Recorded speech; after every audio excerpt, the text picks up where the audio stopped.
बिस्मिल्लाहिर्रहमानिर्रहीम, अस्सलाम वालेकुम। मैं हूं मुतीब अहमद और आप देख रहे हैं प्रोग्राम सीधी बात। नाज़रीन, मेंटल हेल्थ इशू से रिलेटेड सीरीज़ का एक और इंतहाई अहम प्रोग्राम है जिस पे आज हम बात करेंगे, और वो प्रोग्राम है सोशल एंजाइटी डिसऑर्डर, यानी कि समाजी इज़्तिराब की बीमारी। और नाज़रीन, आप लोगों ने देखा होगा बहुत सारे ऐसे लोग हैं कि जो कि सोशल सिचुएशंस में या सोशल एक्टिविटीज़ में अनकंफर्टेबल हो जाते हैं, उनकी जजमेंट क्लाउड कर जाती है, उनकी हार्ट बीट तेज़ हो जाती है या उनको स्वेटिंग हो जाती है। इस तरह की कुछ अलामात होती हैं इस बीमारी में। बाकी इसकी डिटेल्स, इसके सिम्टम्स, इसकी वजूहात डिस्कस करने के लिए हमारे साथ इंतहाई रिस्पेक्टेड प्रोफेसर डॉक्टर आफ्ताब आलम साहब मौजूद हैं, जो किसी तारुफ के मुताज नहीं है। Sir, thank you so much. जी, आपका बहुत बहुत शुक्रिया, और हमारे व्यूअर्स को भी मेरी तरफ से अस्सलाम वालेकुम। और आपका स्पेशल शुक्रिया कि आपने मेंटल हेल्थ की अवेयरनेस माशरे में क्रिएट करने का बेड़ा उठाया है, और अल्लाह ताला आपको इसमें कामयाब करे। जी sir, social anxiety disorder basically है क्या चीज़?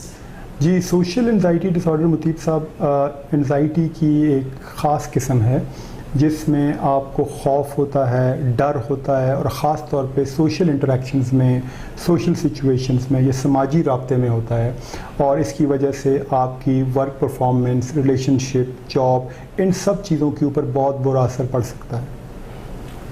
सर, ये सोशल एंजाइटी की जो बीमारी है ये कितनी कॉमन हो चुकी है?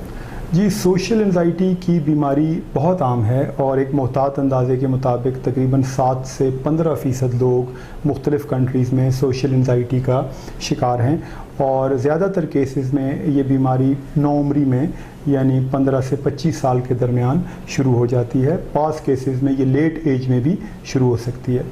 बिल्कुल ठीक है सर। इसकी क्या सोशल एंजाइटी डिसऑर्डर की क्या अलामात हो सकती हैं या क्या सिम्टम्स हो सकते हैं? जी, सोशल एंजाइटी डिसऑर्डर की अलामतें जैसे मैंने पहले बताया कि सोशल इंटरेक्शन में और सोशल सिचुएशंस में होती हैं, और कुछ अलामतें ये हो सकती हैं जैसे डर, खौफ, दिल की धड़कन का तेज़ हो जाना, पसीना आना, मतली आना, नौजिया जिसे हम बोलते हैं, या बाज़ लोगों को वॉमिटिंग हो जाती है, बाज़ औक़ात डायरिया की कैफियत होती है, रंग चेहरे का बदल जाता है, और इंसान के लिए बाज़ औक़ात अपने कदमों पे खड़े होना मुश्किल हो जाता है। ठीक है सर, इसकी वजूहात क्या हो सकती हैं? सोशल एंजाइटी की बहुत सारी वजूहात हैं, और उनमें से एक बड़ी वजह तो जीनियाती या जेनेटिक्स है। उसका मतलब यह है कि अगर आपकी फैमिली में लोगों को एंजाइटी डिसऑर्डर है तो आपका रिस्क थोड़ा बढ़ जाता है। उसके अलावा एनवायरनमेंटल फैक्टर्स, और एनवायरनमेंटल फैक्टर्स में आपके पास्ट एक्सपीरियंसेस, यानी आपके कोई ऐसे ज़िंदगी के बुरे तजुर्बात, ख़ास तौर पे सोशल सिचुएशंस में जिनमें आपने बुरा रिएक्ट किया हो, उनकी वजह से ये प्रॉब्लम फिर हो सकता है।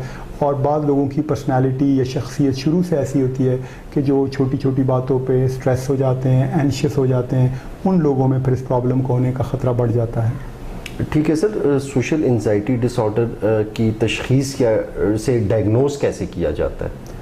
साइकेट्रिक प्रॉब्लम्स जो हैं उनमें बुनियादी तौर पे डायग्नोसिस के 2 बड़े तरीके हैं। एक तो डिटेल्ड हिस्ट्री, यानी जो भी आपका साइकेट्रिस्ट या मॉलेज हो उसको चाहिए कि एक डिटेल्ड हिस्ट्री आपसे लेता है, जिसमें आपके बचपन से लेकर अभी तक की जो आपकी ज़िंदगी में हुआ उसके बारे में जानने की कोशिश करता है। और उसके साथ बाज़ औक़ात कुछ सवालनामे या क्वेश्चनर्स होते हैं जिनसे डिसऑर्डर को समझने में मदद मिलती है।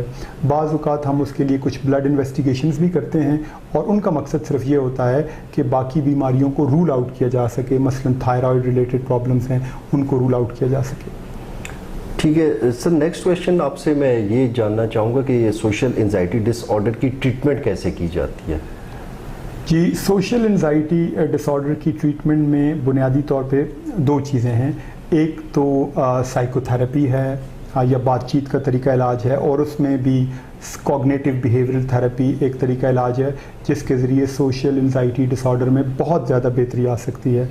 और दवाइयों में हम जो दवाइयाँ इस्तेमाल करते हैं, एंटी डिप्रेसेंट्स जिनको SSRIs भी कहते हैं, काफ़ी सारे लोगों को इसके बारे में पता है, उन दवाइयों से बड़े अच्छे रिज़ल्ट्स हैं। और शॉर्ट मुद्दत के लिए बेंजोडाइज़ेपिन या सुकून आवर अद्वियात कुछ अरसे के लिए भी इस्तेमाल की जाती हैं।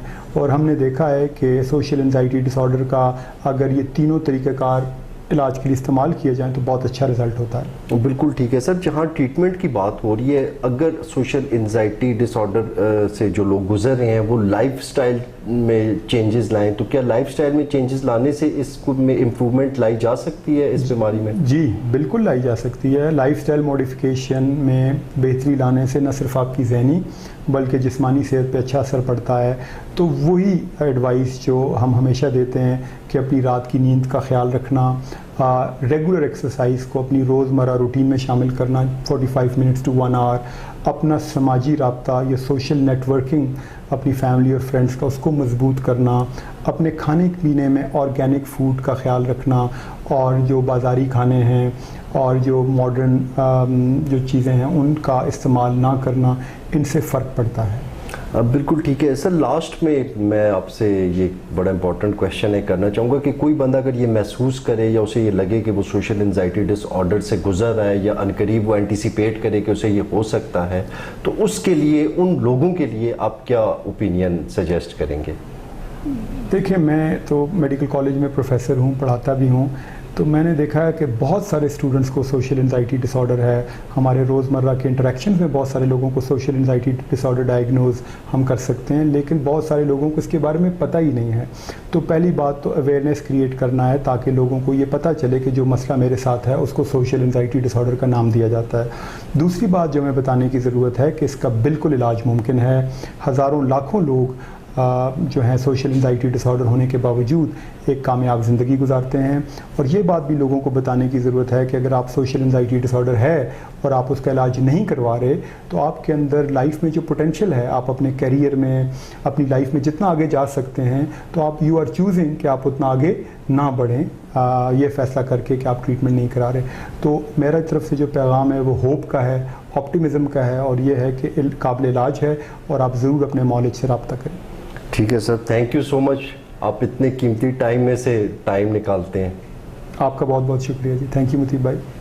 جی ناظرین, آپ نے دیکھا سوشل انزائٹی ڈس آرڈر پہ آج ہم لوگوں نے بات کی. ناظرین, مینٹل ہیلتھ ایشوز سے ریلیٹڈ جتنے بھی ایشوز ہیں ان کو سارٹ آؤٹ کرنے کے لیے سب سے ضروری چیز ہے ایکسیپٹنس. یہ ایشوز کسی کے بھی ساتھ ہو سکتے ہیں, یہ کامن ہے اور ٹریٹیبل ہے. تو آج کے پروگرام میں آپ نے دیکھا سوشل انزائٹی ڈس آرڈر کی ہم لوگوں نے ڈسکشن کی. اس سے ریلیٹڈ آپ کے کوئی بھی کویشچنس ہوں تو انہیں ضرور شیئر کیجیے گا. Thank you. اللہ حافظ.